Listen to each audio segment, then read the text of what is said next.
Hello friends, how are you? Welcome in this channel.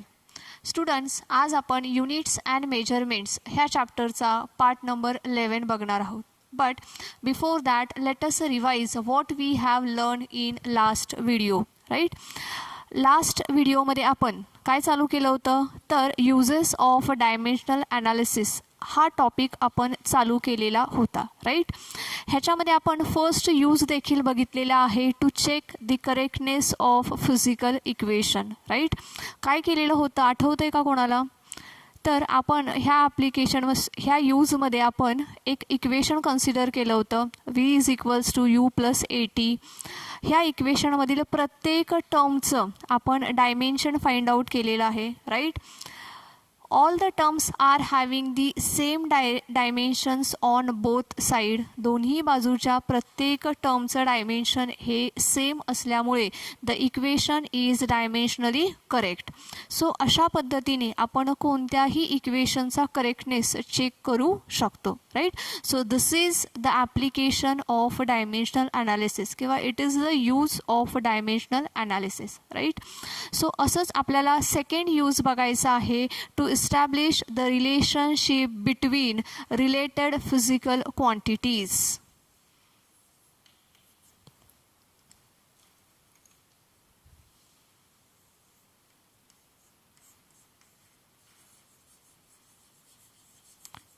To establish relationship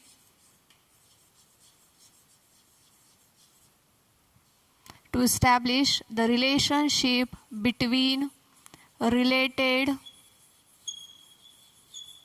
physical quantities.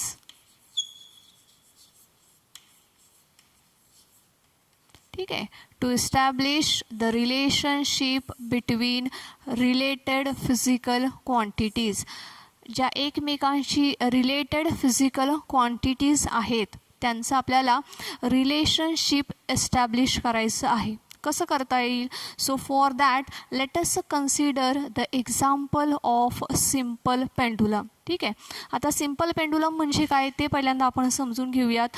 Simple pendulum बघा, एक rigid support घेतलेला आहे. ह्या rigid सपोर्टला आपण एक स्ट्रिंग लावलेली आहे and at the end of the string आपण एक इथे बॉब लावलेला आहे.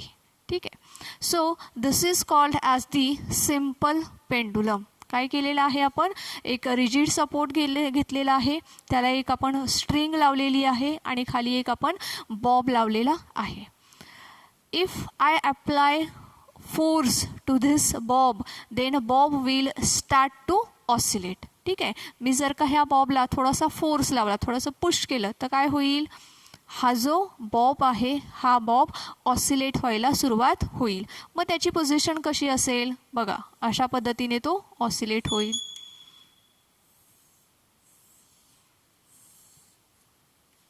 ठीक आहे, सो अशा पद्धतीने हा बॉब ऑसिलेट होईल.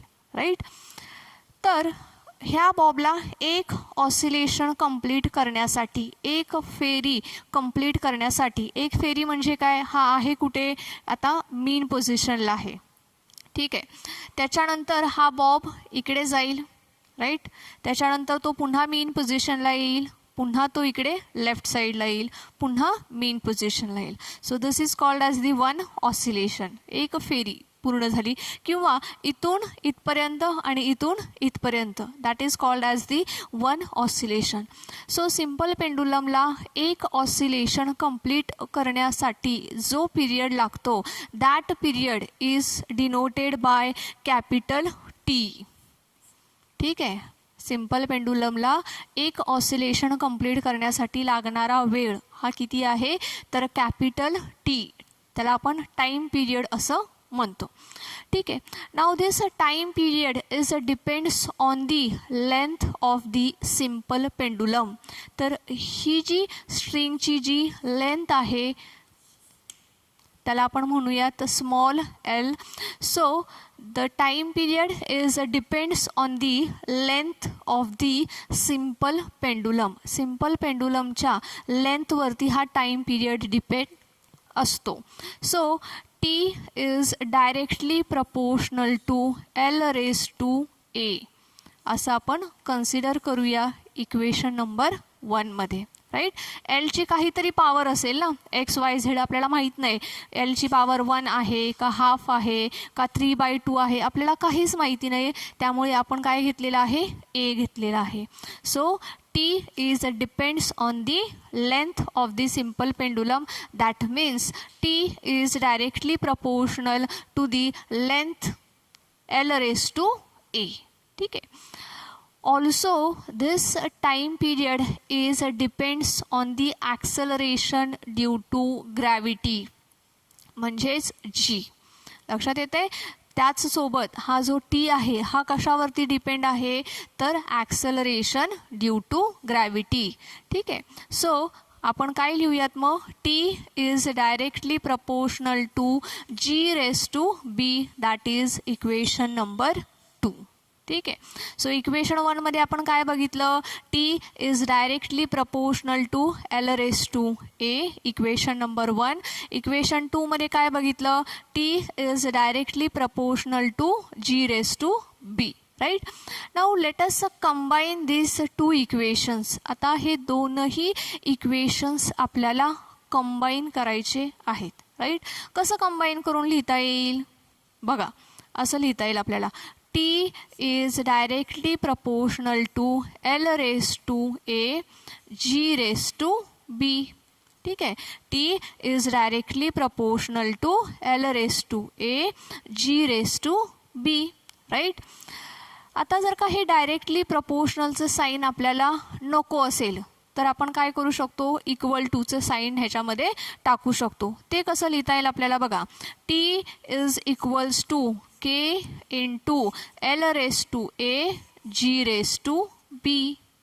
ठीक आहे. काय मिळालं आपल्याला, T is equals to K into L raise to A into G raise to B, where K is constant of proportionality. K हा काय आहे, तर it is the constant of the proportionality.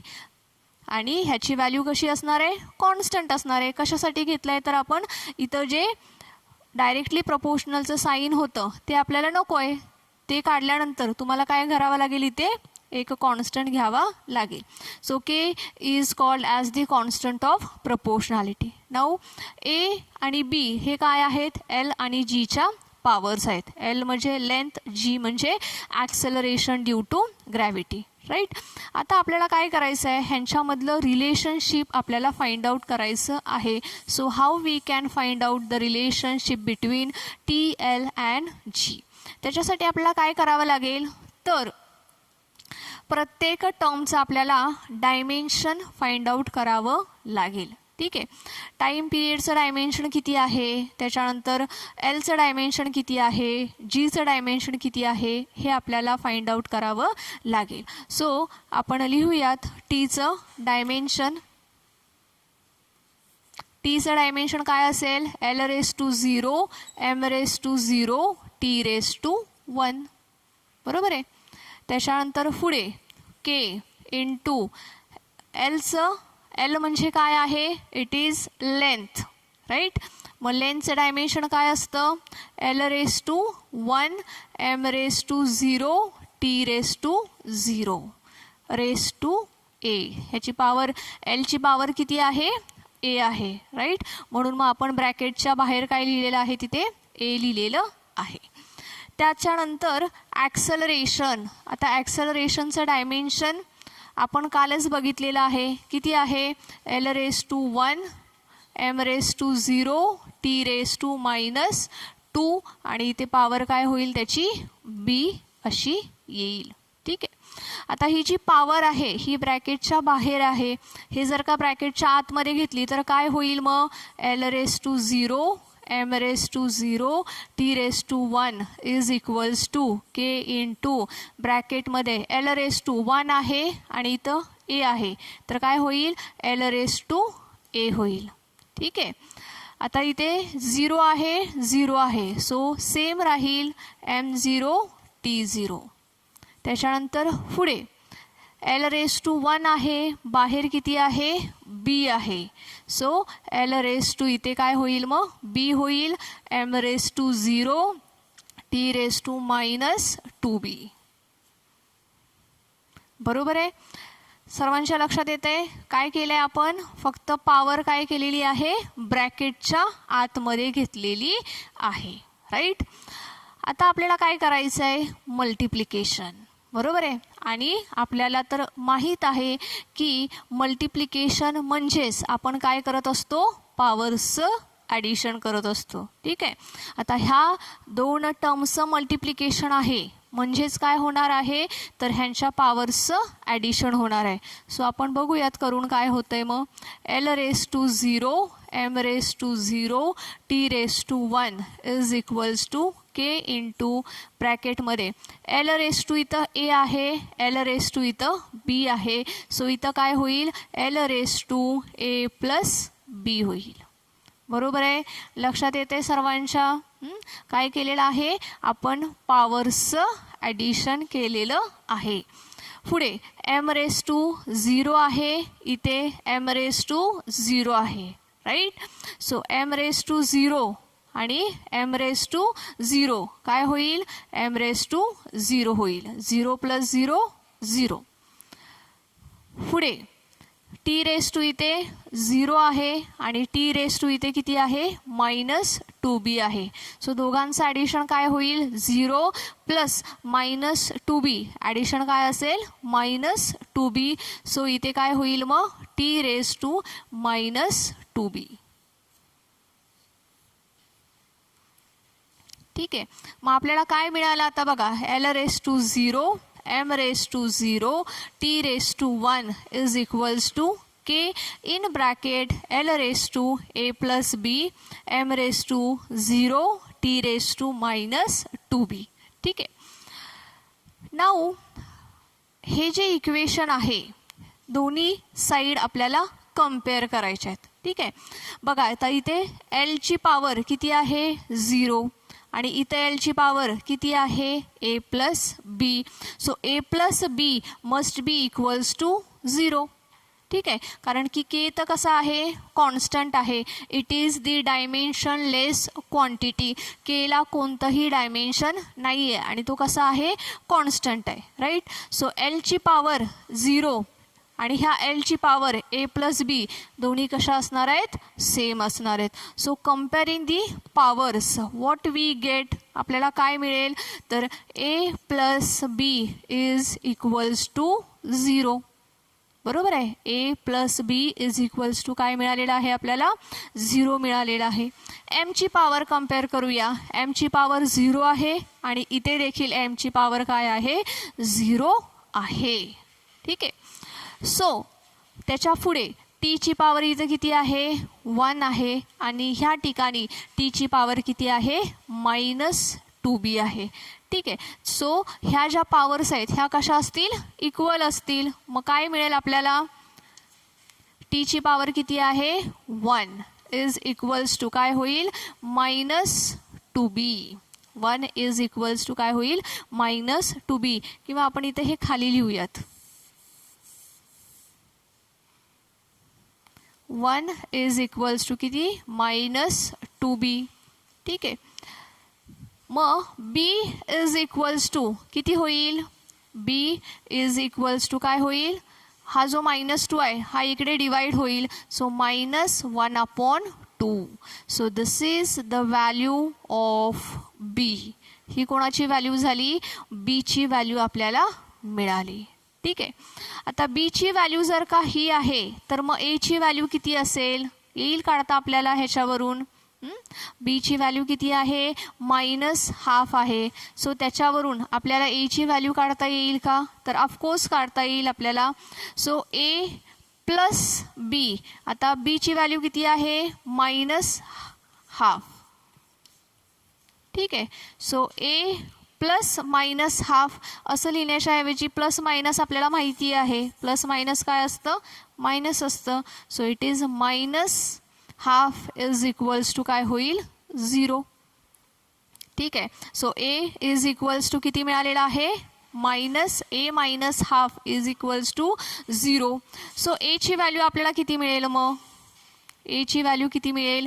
A is equals to, हा जो इकडे minus half आहे तो पलीकडच्या बाजूला गेल्यावर काय होईल? प्लस हाफ होईल. सो एची व्हॅल्यू आपल्याला मिळालेली आहे हाफ. ठीक आहे, एची व्हॅल्यू किती मिळालेली आहे? हे आपल्याला हाफ मिळालेली आहे. So let us put the value of A and B in this equation. T is equals to K into L raise to A G raise to B. ह्याला आपण इक्वेशन नंबर 3 म्हणूयात.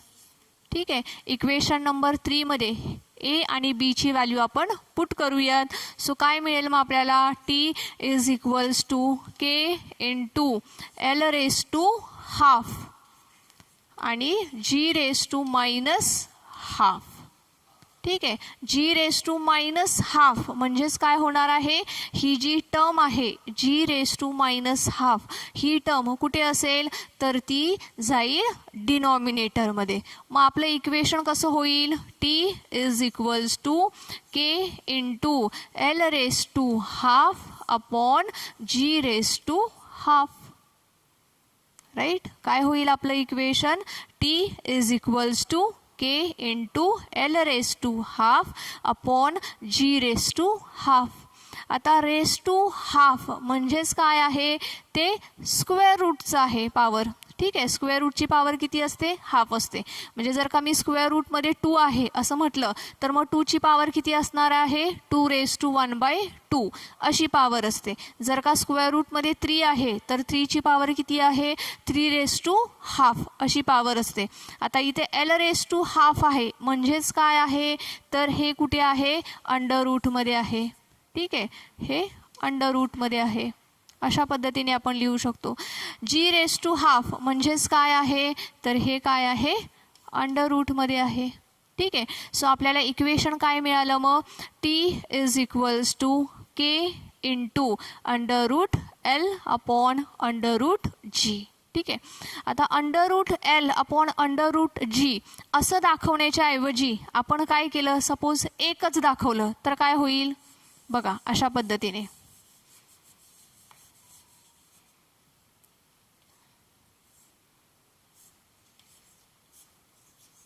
असं आपण दाखवलं तर is it right? Yes, it is also right. Under root L upon under root G असं म्हणण्याच्या ऐवजी आपण काय केलेलं आहे? Under root L upon G. ठीक आहे, सो आपल्याला इक्वेशन काय मिळालेलं आहे? T is equals to K under root L upon G. Now K is the constant of proportionality. K काय आहे? कॉन्स्टंट ऑफ प्रपोर्शनॅलिटी आहे. आणि ह्या कॉन्स्टंटची व्हॅल्यू आपल्याला बाय द एक्सपेरिमेंट आपण ती फाइंड आउट करू शकतो. एक्सपेरिमेंट करून आपण ह्या केची व्हॅल्यू फाइंड आउट करू शकतो. आणि ह्या केची व्हॅल्यू आहे के इज इक्वल्स टू 2 पाय. केची व्हॅल्यू किती आहे? के इज इक्वल्स टू 2 पाय. आता तिथे जागा नसल्यामुळे मी इथं लिहिते. So time period T is equals to आपल्याला मिळेल केची व्हॅल्यू आहे 2 पाय आणि ब्रॅकेटमध्ये under root L upon G. So T is equals to 2 pi under root L upon G. ठीक आहे, ही काय झालं? This is the time period of the simple pendulum. हा सिम्पल पेंडुलमचा टाईम पिरियड आहे. Now this is the relationship between time period T, length L and acceleration due to gravity T, L आणि G ह्यांच्यामधलं हे relationship आहे. Okay students, so let us revise this second application. आपलं second use आहे to establish the relationship between related physical quantities. हे relationship आपल्याला establish करण्यासाठी example आपण consider केलं होतं सिम्पल पेंडुलमचं. राईट, सिम्पल पेंडुलममध्ये काय आहे? तर time period is directly proportional to the length raise to A. Time period is directly proportional to the acceleration raised to B. ह्या दोनही इक्वेशनला आपण नंबर दिलेले आहेत 1 and 2. राईट. त्याच्यानंतर आपण पुढे ह्या दोनही इक्वेशनला कंबाईन केलेलं आहे. मग कंबाईन केल्यानंतर आपल्याला मिळालेलं आहे T is directly proportional to L raise to A G raise to B. ठीक आहे. आता हे डायरेक्टली प्रपोर्शनलचं जर का आपण साईन काढायचं म्हटलं तर आपल्याला सेम इक्वेशन कसं मिळेल, तर बघा असं मिळेल T is equals to k into L raised to A G raised to B where K is the constant of proportionality. ठीक आहे. ह्याला इक्वेशनला आपण दिलेला आहे नंबर 3. आता पुढे काय केलेलं आहे तर आपण ह्या प्रत्येक टर्मचं डायमेन्शन फाइंड आउट केले. बघा इथं टाईमचं डायमेन्शन आहे L raise to 0 M raise to 0 T raise to 1 equals to K into हे काय आहे लेंथचं डायमेन्शन आहे L raise to 1 M raise to 0 T raise to 0 आणि ब्रॅकेटची पॉवर ए. राईट. त्याच्यानंतर हे कशाचं डायमेन्शन आहे तर ॲक्सलरेशनचं L raise to 1 M raise to 0 T raise to -2 आणि ब्रॅकेटची power B.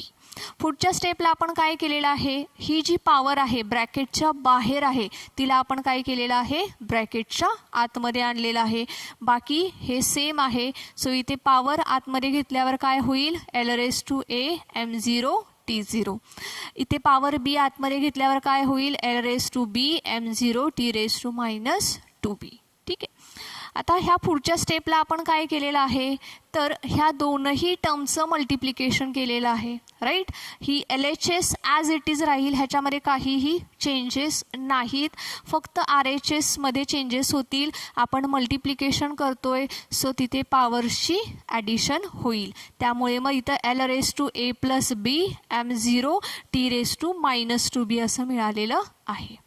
Now in next step we have compare the powers of both the side. दोन्ही बाजूच्या पॉवरचं आपण कंपॅरिझन केले. इथं एल ची पॉवर 0 आहे, इथं एल ची पॉवर ए प्लस बी आहे. So both should be equal. So A plus B is equals to 0. मग ह्याच्यावरून आपल्याला काय मिळालं A plus B is equals to 0. Right. ह्याच्यानंतर आपण पुढची पॉवर कंपेअर केली. एमची पॉवर 0 आहे, टीची पॉवर बघा इथे 1 आहे, इथे किती आहे -2b आहे. So 1 is equals to -2b. मग ह्याच्यावरून आपल्याला काय मिळालं तर बी इज इक्वल्स टू -1/2. ही बीची व्हॅल्यू ह्या पहिल्या इक्वेशनमध्ये आपण पुटअप केली आहे A plus B is equals to 0. ह्या इक्वेशनमध्ये ती व्हॅल्यू आपण लिहिलेली आहे. ही व्हॅल्यू भरल्यानंतर आपल्याला एची व्हॅल्यू बघा इथे हाफ मिळते. ए इज इक्वल्स टू 1/2. फायनली आता बीची व्हॅल्यू मिळालेली आहे, एची व्हॅल्यू मिळालेली आहे. मग ए आणि बीच्या व्हॅल्यू आपण इक्वेशन नंबर 3 मध्ये लिहिल्यात बघा. 3 मध्ये ह्या व्हॅल्यूज पुटअप केल्यात. सो आपल्याला काय मिळेल T is equals to K into L raise to half into G raise to -1/2. G raise to -1/2 आहे म्हणजे ही टर्म डिनॉमिनेटरमध्ये जाईल. So G raise to half खाली डिनॉमिनेटरमध्ये होईल. सो आपण एकत्रितपणे एक कॉमन साईन त्यांना दिलं आहे अंडररूटचं. मग आपल्याला मिळेल T is equals to K √L/G. By the experiment we can find the value of K. So experimentally केची व्हॅल्यू आहे 2π. So T is equals to होईल 2π √L/G. So this is the relationship between time period T, length L and acceleration due to gravity G. So T L आणि G मधलं हे काय आहे relationship आहे. आणि हे आपण कशामुळे इस्टॅब्लिश करू शकलो तर it is only due to the dimensional analysis. So this is the use of dimensional analysis की ज्याच्या मदतीने आपण वेगवेगळ्या फिजिकल क्वांटिटी की ज्या एकमेकांशी रिलेटेड आहेत त्यांच्यामधलं आपण रिलेशनशिप डेव्हलप करू शकतो. Right. So this is the second use of the dimensional analysis. आजच्या व्हिडिओमध्ये आपण इथेच थांबूयात. ह्याच्या पुढचा जो यूज आहे तो आपण आपल्या पुढच्या व्हिडिओमध्ये बघूयात. Okay students, thank you.